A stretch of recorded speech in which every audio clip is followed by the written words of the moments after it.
Hey, what's up, guys? This is Chris. I'm here with Zack Lipovsky. He directed Dead Rising Watchtower, the new movie from Crackle, and we're going to be playing a little Dead Rising Super Extreme Fun Time Arcade Remix. The arcade Infinity. remix, which I haven't played the arcade one, so this is cool. I can never remember the whole title, so then I just start saying a bunch of ridiculous words.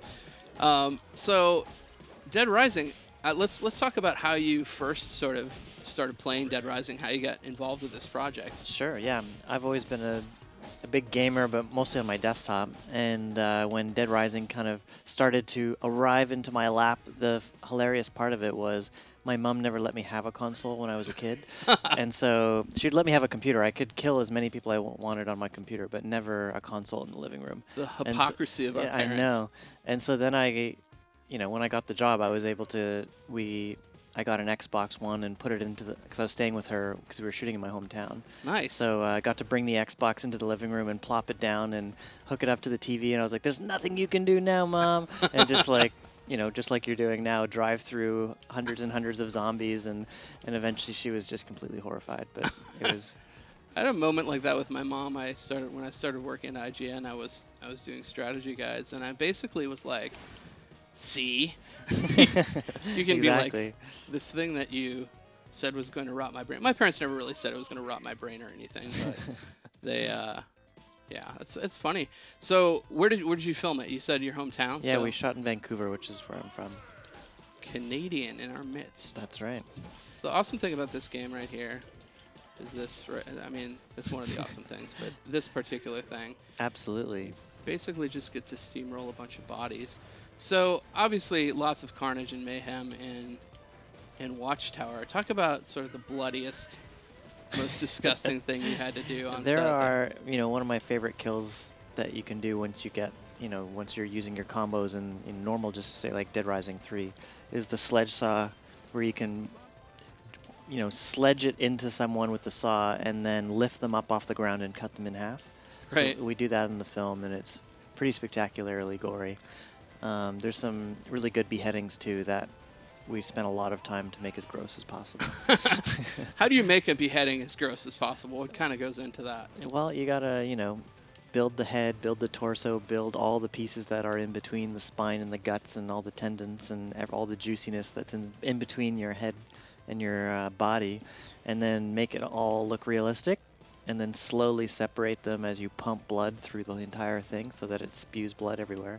And then once you film it, usually you need to take that into the computer and add even more blood to it and stuff. So, when you were sort of first starting out making movies, was gore and that sort of thing something that you worked with hands-on? Yeah, I mean, I've always loved genre, kind of all genres. So whether it's horror, adventure, sci-fi, fantasy, all that kind of stuff. I love trying to think of some creative way of killing people that hasn't been done before, because there's been a lot of people that have been killed over the over the years. Walking Dead in specific has like, taken up a lot of them in the recent years. Every time I'm charged with mass murder, I try and at least do it in a way that no one's done before. What's your favorite kill that is in Watchtower? Ah, that's a good question. Let me think. I think probably. I think that sledge saw one is. I just like it because it's so right out of the game. When I do that in the game, I was just like, oh, we got to do exactly that. Yeah, that's awesome. That's cool. I think I'm always kind of intrigued by all the work that goes into gore, especially just because it's like there's a lot of craftsmanship that goes into it. Totally. And I think that's maybe lost on people who are just grossed out by it. Well, it's also one of the hardest things to do on a film because it takes a lot of time. So like to do it on set, if you want to do one really big kill, that costs you hours. So it means a bunch of other stuff can't get done. So you really have to pick wisely when you're going to do it. What's your take on sort of CG gore versus practical gore? What do you... I like basically a combo. So like do as much as you can practically, but often just practical doesn't look gory enough or doesn't necessarily look realistic. I like how your measurement for success is, does it look gory enough? Yeah. Well, it's tough to have a high volume of blood pump out practically, like, because you have to think of all the plumbing and pressure that is involved to be able to pull that off. So often, but it's great to have something physical on set that you can have the dynamics of all that. So, but then usually you just have to add a bunch more blood on top of it. When you went to school, did you study things like anatomy to really learn how the pumping mechanisms worked? And No, the good thing about on a film set is everyone has a specialty in some very obscure thing. So they bring out the blood guy, and that's everything that he knows about. That's amazing. Well, I just finished this level. Here, let's give you a shot to take on this level as well. This is crazy. The arcade version's so different than the. It's like such an exaggerated version of Dead Rising, which is already exaggerated. All right, we're back. Zach's gonna give it a shot. All right, here we now go. Got the you're working with head. You're working with Frank in the Surfbot hat. All right. Do we see the Surfbot in the movie? Yeah. So we build a full-scale one for the film that plays a cameo in a bunch of scenes, and then also Jesse Metcalf, who plays the lead in the film. He also halfway through the film customized his clothing as you can in the game, and he puts on a Surfbot T-shirt.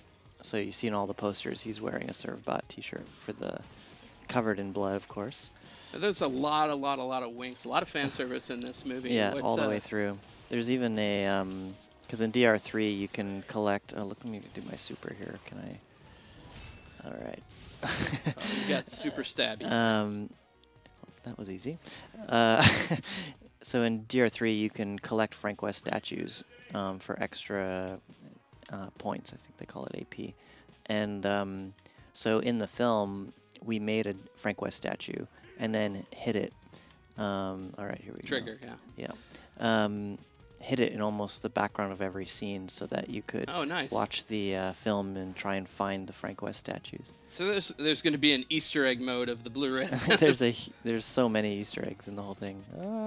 So what characters from the game show up in the film for people who aren't familiar yet? Well, the main one is Frank West, and then, oh dear God. It's mayhem. You know, by the way, if that happened in real life, you'd be totally fine. Main one is Frank West, and then there's, cameo versions of Nick and Chuck from DR2, and then they are mentions of Hemlock and things like that. We also invented our main leads. The main character is kind of a Frank West updated for today, so he's kind of like a Vice reporter. Right.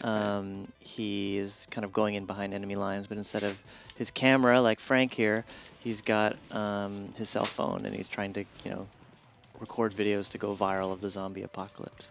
It's just like, is there an internet to even go viral when it's the zombie apocalypse? Well, apparently, the cool thing about Dead Rising is that the rest of the world's just watching the apocalypse on TV. Like, right. They quarantine the city, and you can't get out of the city, but outside the city, everyone's fine. So he's gone in to get the scoop.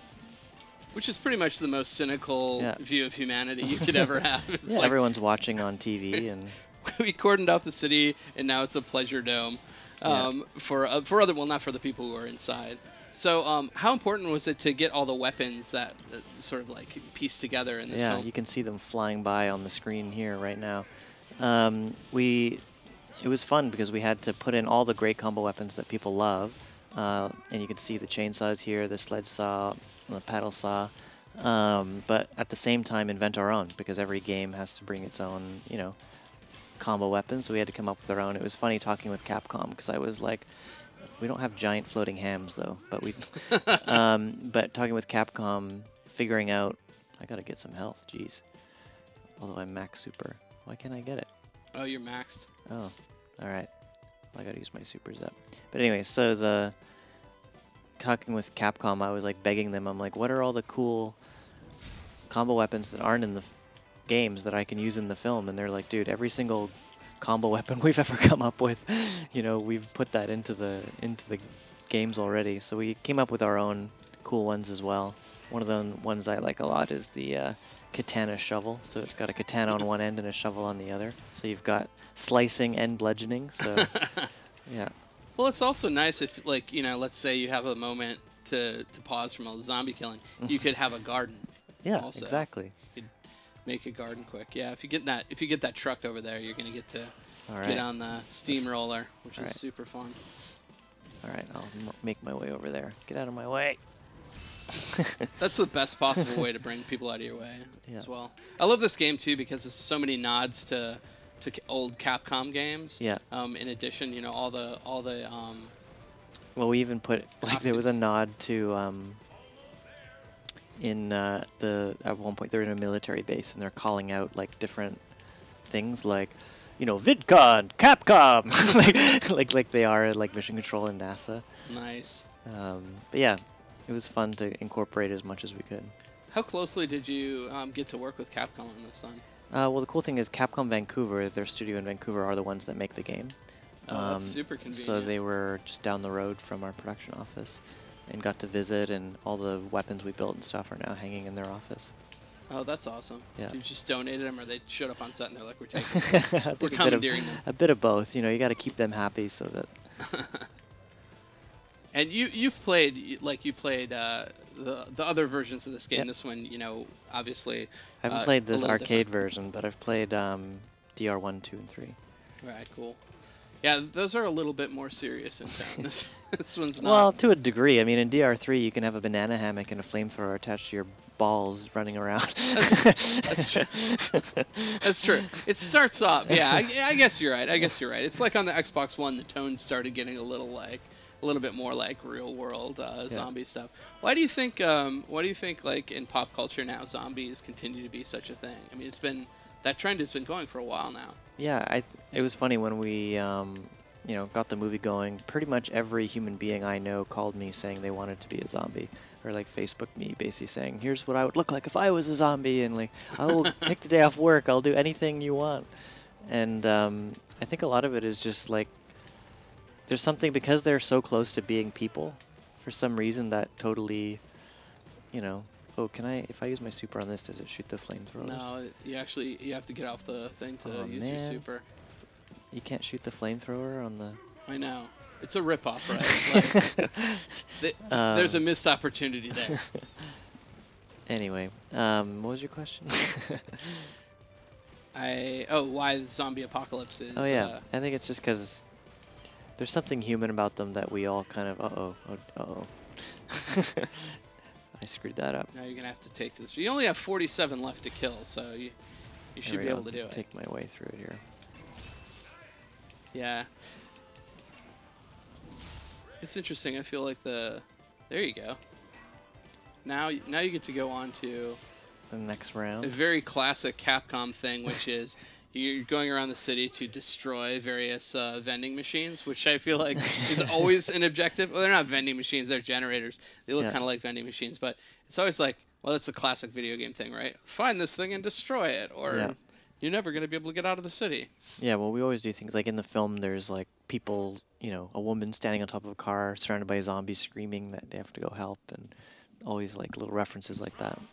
Were there people on the cast that you were like, I absolutely need this person on the cast, or was everything kind of an interview, like, or I should say an audition process? Yeah, I mean, it's a combination, especially we got an amazing cast, and you had to really find that combination of people that could see how cool a digital project could be, rather than it being a big $100 million movie. Right. But also, you know, really amazing actors like Jesse Metcalf, who plays Chase Carter, the hero of our film. He really, really, really wanted to be in the film, and was, you know, a huge fan of everything. But then also, all right, so this is what I gotta destroy here. Yeah, you just gotta destroy this thing, and then the zombies are gonna come in and harass you because they don't know any better. It's like, I got a generator to destroy here, man. What's it generating? I don't know. I think it's probably generating power to the city or something. All right, let's see always if this helps. Oh, look at that. Extreme close. And he just really, really wanted to show people what he could do as an action hero. And he came in and did all his crazy stunts and was throwing, almost at the end of every day, we had to buy him a massage because he had put his body through so much hell as he was like running around, killing people, getting thrown around. Because the fun thing about Dead Rising is you're always like kind of only half in control. Right. You're always kind of thinking you're doing badass, and then, all right, oh yes, next generator here. Enough with these zombies. So I always had him always in being thrown around, never always totally in control. That's cool. Who's what's sort of your favorite? What was your favorite moment working with the cast on set? Well, one of the coolest things we did was a big one-take in the film that's right in the middle of the movie. And it's a 5-minute zombie killing spree, Nice. all in one big take that had all the cast in it and hundreds of zombies, and was kind of my attempt at really, uh-oh, I'm not doing too well here. Use your supers. Get away from me! Where's a floating ham? There we go. Right. Where's a floating ham when you need one? Well, it's funny because like in the game, or in the film, we have them just like eating food. Oh, a ham just folds you right up, doesn't No, it? you got it. All right. Eating food whenever they're, you know, need to recoup. Yeah, we did this big 5-minute action scene that's all one take with hundreds of zombies and with the sledge saw just going all the way through the entire street, just like I'm doing now. So how many, that sounds like a crazy challenge to me. How many days or weeks or months did it take to plan that? Well, we shot the movie in less than a month, so Wow. we didn't have that. We basically spent one day doing it. Like pre-production wise, how did you kind of sort of envision that and conceive It was of pretty fun because we had like, if you go on my Facebook page, you can see it. We basically had a huge map of the street with all like miniature cars and little zombie toy figures and kind of mapping the whole thing out so that you could kind of plan everything beforehand. And then we went to the set and just kind of like a play almost would rehearse it. And so a plane gives you 1,000 points. Is it upstairs? Where is it? Oh, you got to go out of this building, I think. It's a little further down the way. Basically, what was I talking about? Man, this is hard to interview and play a game at the same time. We're just cranking up the degree of difficulty here. It's no fair, Okay. I admit. We were talking a little bit about I think it's your on the pre-production roof, on isn't the it? on Yeah, the big so pre-production we would plan out the whole thing, and then we'd go to the sets, and just with a few people, it's got to be up there. I think that's my guess. If I was playing this game, it's up. Oh, it's go down the street there to the left. No, go out of this building, and then just go down the side of this building. All right. And there's a staircase the other way. Not this way, the other left. Yeah, the other way. I know it's totally confusing because they actually set you up for failure. They kind of point at the building, but you really need to go. So where that the big go sign is down the street. Perfect. Look at that! Charged Look at that bodies. carnage. At least Must I've been remind doing you of something. set. That's right. Yeah, then we would practice everything on set, just rehearse everything, and then on the day, is it in here? Yep, Yes, go it upstairs. is. All right. This is totally unfair because not only are we interviewing you and making you think, but this is your first time playing this version of the game. So Yeah, I mean, I've seen all these sets in DR3, just not. It's got a different UI and stuff. So that sounds like, to me, filmmaking-wise, that seems like a huge challenge, and you're shooting it all in one day, which is crazy. Yep, it was pretty risky because if we didn't get it that day, we wouldn't get it at all. But it worked out in the end. That's awesome. Yeah. So talk about a little bit about digital, because obviously this is kind of groundbreaking. It's a movie debuting on digital, and it's one of the first things that Crackle's done this way as well, right? Yeah, that's the really cool thing about it is it's coming out on Crackle, which is free, so anyone can see it, which is awesome. And then the cool thing about it being digital, so it's kind of like House of Cards for Crackle. It's their first time really investing in, or at least in this case, on a big kind of zombie action movie with Legendary. And the cool thing there is that, you know, because it's online, there's a lot less rules and restrictions. Like there's no, oh, I gotta destroy the garage door. You know, there's no ratings board, there's no running time, there's no kind of all these things that you have in the real world when you're making stuff. Online, there's kind of no rules. And so we were basically allowed to do everything that was right for Dead Rising, rather than worry about, all right. Gotta kill these guys. Time up. Man! Time up. I was too busy talking. Well, it's like I said, we're being totally unfair. I'll take over the helm, and then we Alright. can talk a little bit more. Round one, kill the zombies. All right, I'm back playing. We're gonna give Zach a break because So I can concentrate on what I'm saying. it's just tough, man. It's not easy. I'm gonna sit here like, oh look, she's got a gun. This is what This is you way want. easier. This is what you want in the zombie apocalypse, I think. Yeah, well, we have a character in the film, badass chick with a leather jacket too, so. That's it's a necessary thing. I think you need to always have the. Well, the cool thing about putting badass chicks in your movie is that, you know, dudes always love it because there's nothing wrong with that, and then all the women who watch it also really dig it. Whereas you have really weak female characters, you know, guys don't really notice, but then women watching it just think the movie sucks. So Yeah, it's like this isn't true to life at all. Yeah. All right, I'm gonna get back to the graveyard. I think there's nothing wrong with just going and you know, just driving over a bunch of zombies all the time. It's pretty badass. I don't know what your opinion. Like, what's your favorite game of all time? Of all time, that's a good question. I think. I was honestly, I think it's probably the original Homeworld RTS. Nice. I just would play that for hours and hours and hours and hours and hours after beating every level, just because it was so cinematic and so beautiful, and you could really just, you know, look at your ships all the way down to the tiniest little ship, all the way up to the biggest, you know, mothership. Right. And just always be. It was one of the first real-time strategy games that you could play in all three axes. You know what I mean? You could attack from above, and you could look from any angle, and I always loved playing that. That's cool.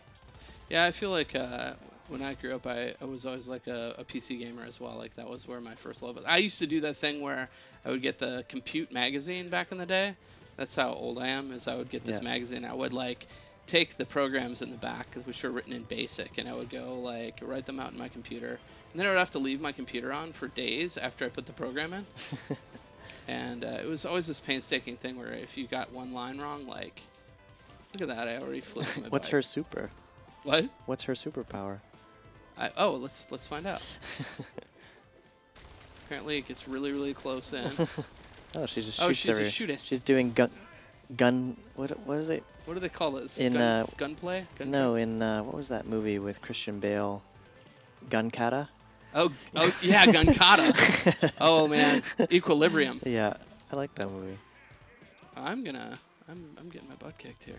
Yeah, I liked Equilibrium. I think was a little underrated. Yeah, well, it just kind of looked cheap, but it was a really cool idea. All right, you got to bring out the gun kata again. Oh, you got the. I got this back. This is otherwise I just feel like I'm not cutting it on this level. Yeah, you know? well, like I just my skills. 750 zombies is a lot. Yeah, you can't do that. Did you go right through the wall? Can't do that with a pea shooter. Oh no, that was just a glitch. So what are sort of some of your favorites in the zombie subgenre? I think probably my favorite's 28 Days Later, even though it kind of reinvented it, and some people say it's not even really a zombie movie. I just love splitting hairs because it's fast zombies, and just the way that Danny Boyle reinvented it, I thought was really cool, and just remember seeing that and being blown away by it. I was watching this documentary with Keanu Reeves. He was talking about the move to digital for filmmaking, and you know how some people like rejected it at first, but then there's real value to the kinds of stories you can tell. So he's talking about 28 Days Later and how it was like part of his part of the Dogma movement. Yeah, well, I saw that documentary too. I thought that was really cool how he was just like felt like he had been making movies the wrong way his whole life when he saw the stuff Dogma guys were doing. I'd never thought of 28 Days Later in a Dogma kind of way, but it totally is. My favorite anecdote from that particular thing, Danny Boyle talking about, you know, how they digital allowed him to clear the streets of London for like 5 minutes so he could get some of those empty London shots. Yeah, because they could have so many cameras. He set up like 20 cameras, which would be hard to do on film because it would be really expensive. And then they would clear the street for like 6 minutes. But when you have 20 cameras going, yeah, and then you cut it together, it makes it look like a much longer thing. It's interesting because I think with found footage and stuff like that, like we're really used to seeing those kind of images. But at one time, like it was really weird to see a movie done in digital. I remember the first time I saw Chuck and Buck, I'm like, this looks like garbage. Yeah, it's come a long way. We shot all digital on this, obviously, and man, you were way better than that at me. I've played this game like 100 times though, so like if I wasn't, then well, you I just just to get on the bike. I have no muscle memory. That's what that means. Yeah, it was like one of the cool things, speaking of muscle memory, that we took from DR3 was that idea that the zombies kind of remember a bit of who they were. So like the cop zombies can use guns, and Oh, that's cool. you know, we have all sorts of zombies using weapons, which is pretty cool. Yeah, I feel like there's these rules that purists have about zombies, where it's like, oh, zombies can't do this or that, zombies can't talk. Although you saw in like Day of the Dead, Yeah. you know, the zombie starting to learn some stuff. What are your particular zombie rules? What were the things that you were trying to adhere to that you were like, a zombie would for sure do this and for sure not do this? Yeah, I mean, that was the tough thing. The one that everyone always brings up is fast zombies or slow zombies. But, you know, if you look at the game, they're kind of both. Like, they will, as a mob, if you're not near them, they're all kind of slow walking around. But then, if they need to, when they're next to you, they'll like run and jump on top of you and tackle you to the ground. Right. So that's kind of the approach we took, is basically fast and slow, but basically slow, and then when you're nearby, they're fast. And then they can also kind of use anything that they did a million times as a human, they can sort of still do as a zombie, just really badly. I think those are good rules, because I kind of feel like Did she have a beard? she had a beard because of the helmet. The helmet comes with a beard. Annie, what happened? Annie's been on the supplements. Anything goes in the apocalypse. So I think the thing that this plane thing actually does is that you can call in an airstrike. Oh, okay. So I was wondering. I thought it just gave you 1,000 points. It's not just 1,000 points. You call in an airstrike, we'll give her a beard again, and then you see, like, there it goes. That's problematic. Well, that's a big part of the game, is the airstrike. The game mechanic in most of the games, other than this arcade version, is the countdown to the firebombing. Right. And that's a big part of the movie as well. So yeah, plot-wise, like, does the film like take anything like specifically like more than that, like other plot points? Well, the cool thing about the film is it takes place within the storyline of the games. So it takes place between Dead Rising 2 and Dead Rising 3, and tells the story of what happened between those outbreaks. So it's total canon too. Yeah, it's canon. Like actually part of the. Yeah, we basically, you know, in Dead Rising 2 you have Zombrex as an injection, and then in 3 it's a chip that everyone's kind of, you know, pushing back against. And our film tells the story of how we got from injections to chips. I like the well, obviously this movie is really, really like dedicated to telling the story, you know, that the game stories are at least using elements of the world. It was fun when we were doing the art direction, because we just like walked around the map right with the art, you know, production designer, and just looked at, you know, oh, this is a great wall, let's use this. Oh, let's use this vehicle. Okay, listen, just like walking around an already built version of everything. So since you were in Vancouver, we touched on this before, did you actually like go talk to the guys there a bunch? Or? Yeah. Yeah, no, they came in, and they were really helpful as we were making it. That's awesome. Yeah, I feel like I've seen some of the, like, we ran the Zombrex commercial. I love all the nods to that stuff. Zombrex specifically. What was Rob Riggle like to work with? He was awesome, because he's playing Frank West, obviously, but his improv skills are just crazy. So we just filmed him, I think, for like 6 or 7 hours, and all of it was usable. So that just makes your job a lot harder. I know, the film's only 2 hours long, so it was like cutting it down was so hard. Just like, Rob, I need less from you. This is the only time you'll hear me say well, we this. would just, you know, you just got to let him go, obviously, and then so there's a lot of scenes in the film with him that are literally just improvised, like they weren't even written. It's just such good stuff that we had to put it in there. Well, it's such a gift when you have somebody like that on set, because then you can just, you know, you can just kind of let him go. Look at that. Wow. I died. And with that, and you had 139 seconds left. Man, I know. Well, you know, I'll revive for 1,000. It's horrible. I would never do this. You got to eat your meals when there's zombies. I know. around. Well, you know, I didn't even like pay attention to the turkey, because now I'm getting all. That's the first mistake. All worked up. So tell everybody where they can watch this and when and all the fun details. Absolutely. Well, the film is going to come out exclusively on Xbox early. You'll be able to watch it on Xbox, and then it'll be available for everyone March 27th on Crackle, which you can check out on Crackle.com or on your Apple TV or PlayStation, Xbox, Roku, basically every device that streams content, and it'll be on there for free. I love that. I love that no matter what you have these days, you can get things like Crackle and have, you know, a whole bunch of extra, you know, extra content available to you. It's awesome. Exactly. So all right, I'm done killing zombies. Thank you so much for talking to us today. I was excited to be here. And I can't wait to see the movie. It's yeah, I'm really proud of it. I think fans are gonna really dig it. We did a lot of work to stay really true to the franchise, so I'm excited for people to see it. Awesome. Thanks a lot. We'll check it out.